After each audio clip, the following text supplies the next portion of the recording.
நான் ஒருவன் மாத்திரம் மீதிருக்க பாகாலின் படைகளை எதிர்த்திடுவேன்.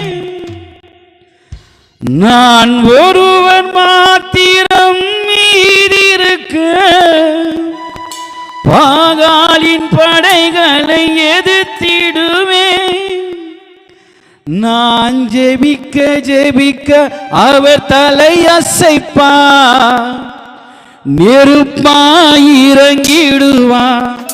என் தெய்வம் நெருப்பாயிரங்கிடுவார். சொல்லுவோமா? ஆவியே ஆவியே அசைவாடும் அனலாக்கும் எங்கள் அக்கினி